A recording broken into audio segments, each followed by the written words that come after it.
Greetings to all of you. My dear sisters and brothers and my dear friends, a warm welcome to all of you from your Pastor Yeti.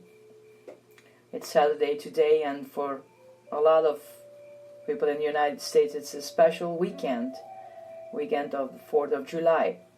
So may you have fun, or also a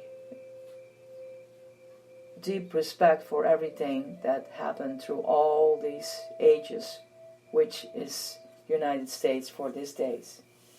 And let us focus this on a blessing that God is the one who blesses every person. So it's unusual that I'm doing a meditation next to the one I just did a couple of minutes ago when I ended when a woman meets Jesus. Today it is our prayer meditation, and it's a very deep one. Unanswered prayers. Whose fault?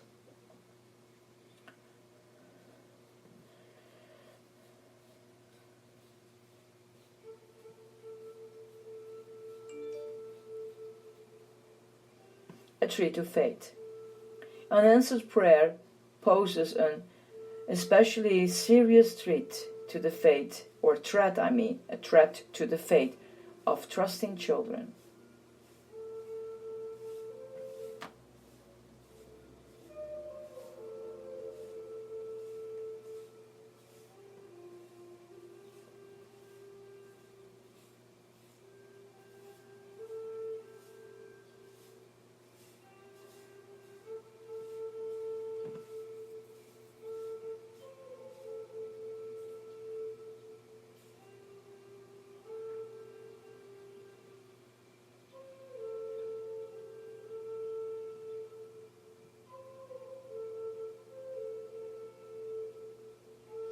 So the inconsistency problem, and I hope by now I have made it clear that I believe in prayer and its power to change both people and events.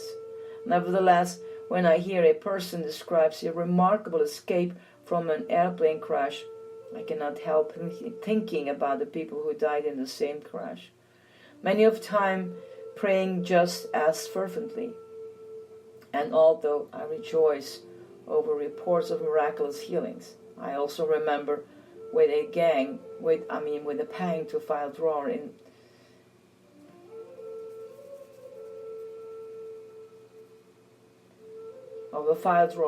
my office bulging with stories of those who have not been healed. I do not doubt that God answers prayer. Rather, I struggle with the inconsistency of those apparent answers. In Fairness, Francis Galton's study of prayer's futility should be balanced by the reports that his contemporaries wrote in direct rebuttal. Two such books compiled 630 pages of accounts of answered prayers, and their titles tell the story Prayer and Its Remarkable Answers and the Wonders of Prayer, a record of well-authenticated and wonderful answers to prayer. George Muller alone claimed 50,000 answers to prayer in his storied life as head of a faith-based orphanage.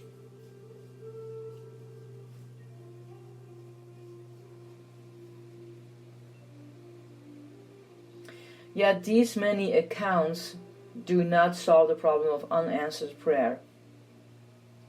To the husband who lost his wife in a plane crash, the testimony of a survivor does little to encourage faith. To the family who lost a child to meningitis, it brings no solace to hear of another child's recovery. Many books on prayer include a statement like this: God always answers prayers, but sometimes no is the answer.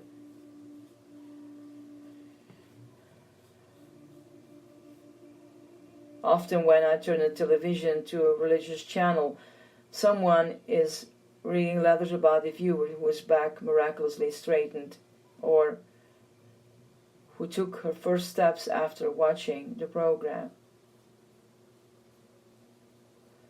how much that sounds to a mother who spends every afternoon pounding the back of her 16-year-old son with cystic fibrosis to loosen the phlegm loggings his lung.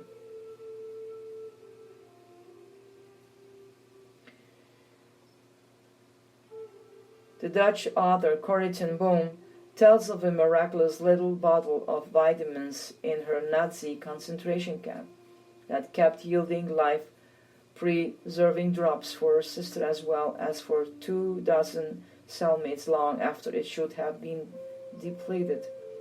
Her sister Betsy liked it too, the biblical stories of the widow of Zarephath's supply of oil that did not run out. And later in Corrie's book, we learned that Betsy died at the Ravensbrück camp. Did God answer a prayer about vitamins and not about Betsy?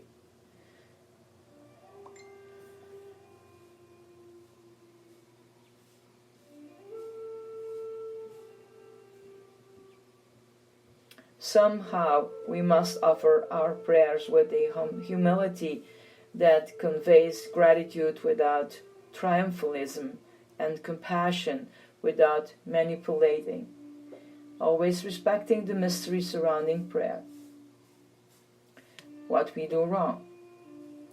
We hear this, beautiful people. Prayer is such a precious experience, a practical thing to do.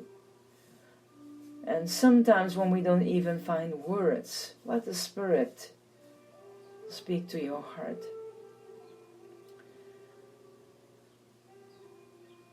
And we know that there are unanswered prayers.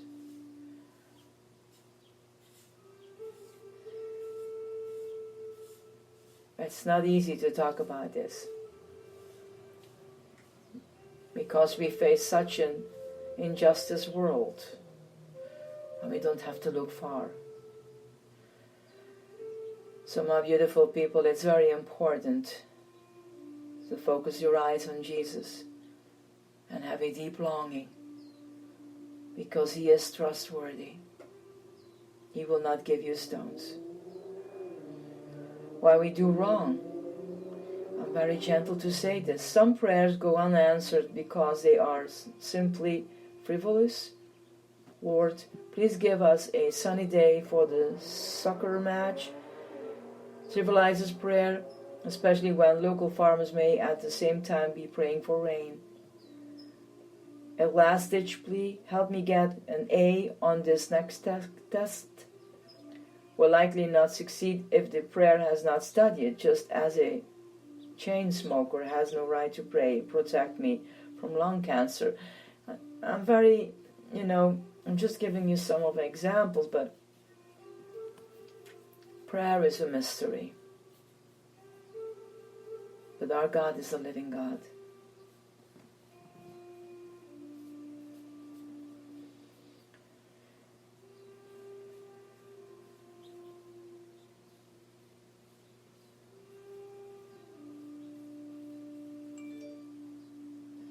The New Testament highlights several foolish requests made directly to Jesus. Peter, overwhelmed by the sudden appearance of Moses and Elijah on the Mount of Transfiguration, impetuously asked that shelters be built for the two time travelers and Jesus. The disciples James and John, along with their ambitious mother, once asked Jesus to receive prominent positions for them in the kingdom. You don't know what you are asking, Jesus replied, and no doubt shaking his head over how badly they had missed his message. The same two vengefully asked for fire to fall from heaven to destroy a resistant Samaritan village. Another disciple, Peter, earned a strong rebuke when he objected to Jesus' plan to suffer in Jerusalem. Peter's advice, naive though understandable, must have hit a nerve, for Jesus jumped on him. Get behind me, Satan. You do not have in mind the things of God, or the things of man. That principle gets to the heart of the problem with inappropriate prayers. They are self-serving and not in accord with God's nature. They put the focus on our things, not the things of God. The Apostle James would later reiterated this principle: when you ask, you do not receive because you ask with wrong motives, that you may spend what you get on your pleasures. The Bible also makes clear that a prayer may go unanswered because of a flaw in a person's praying, not the prayer itself. Psalm 51 records David's plaintive plea for reconnection with God after his sins. And the rebellious King Saul inquired of the Lord and heard no answer, which led him to consult a witch.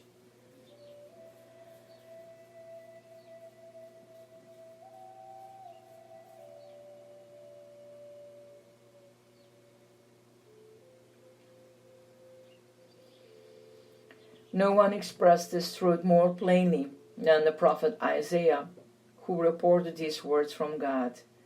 When you spread out your hands in prayer, I will hide my eyes from you. Even if you offer many prayers, I will not listen. Your hands are full of blood. Wash and make yourselves clean. Take your evil deeds out of my sight. Stop doing wrong. Learn to do right. Seek justice. Encourage the oppressed. Defend the cause of the fatherless. Plead the case of the widow. Thus God flatly declares that, in addition to our private spiritual state, our social concern, our lack of it, for the poor, for orphans and widows, also has a direct bearing on how our prayers are received. Other prophets, such as Malachi, get even more specific. Those who pay exploitive wages, who break marriages, vows through adultery and divorce, who treat illegal immigrants badly, who refuses to share food with the hungry or provide shelter to the homeless, risk closing God's ears to their prayers.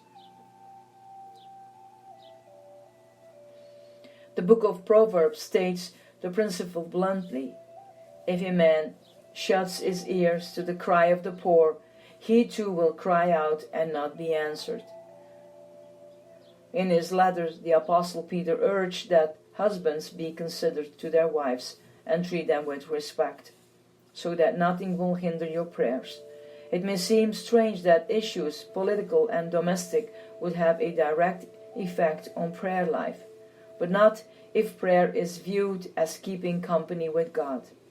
Every aspect of life, including how we treat those around us, affects an intimate relationship.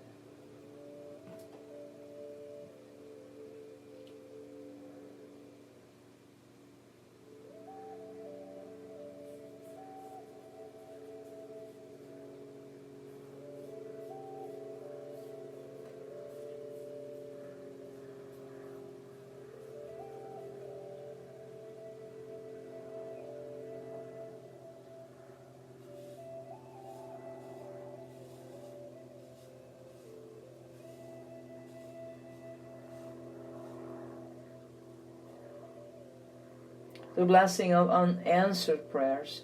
Apart from prayers impossible to answer, those that involve a logical contradiction, such as opposing sides praying for victory, or farmers and athletes praying for conflicting weather patterns, what would happen if God answered every prayer?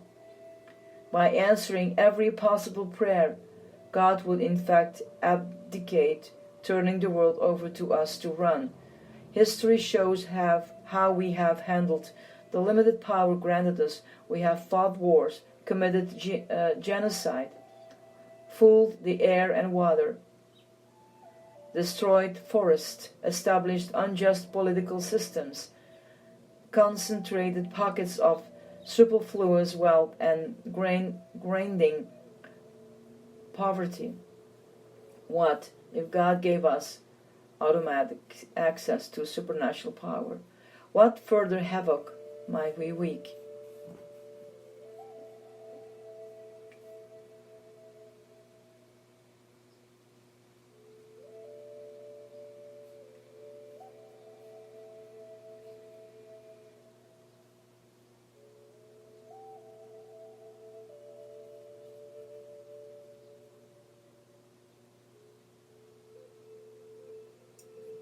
Jesus actually did renounce that power while on earth, refusing the tempest 3 offers: to dazzle the crowds with a miracle, to rule the world, to protect himself from harm.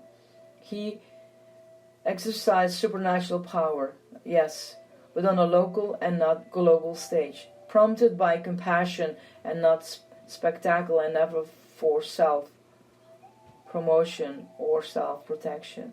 Jesus' life, in fact, shows the delicate balance required when supernatural power impinges on the world. Immature persons like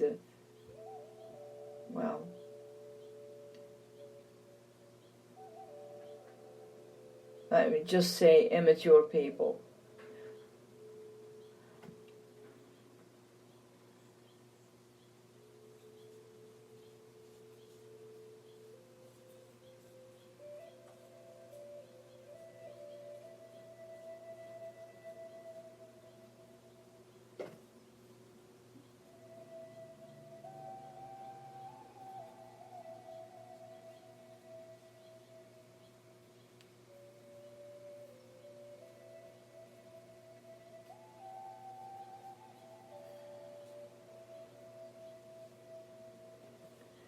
My dear ones,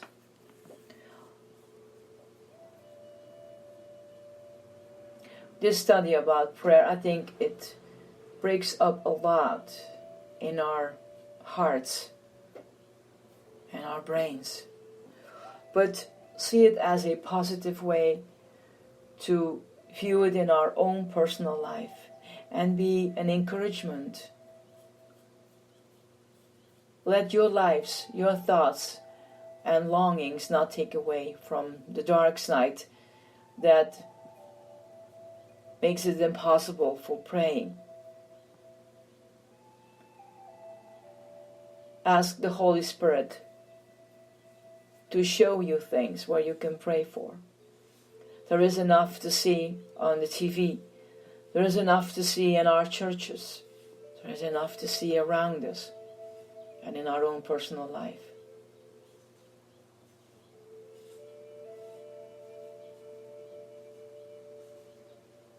I'm asking you, be that different in this world. May all have a wonderful, beautiful 4th of July weekend. And may God bless you in spirit, soul, and body. Blessings to all of you, my dear ones. This is your Pastor Yadi. Bye.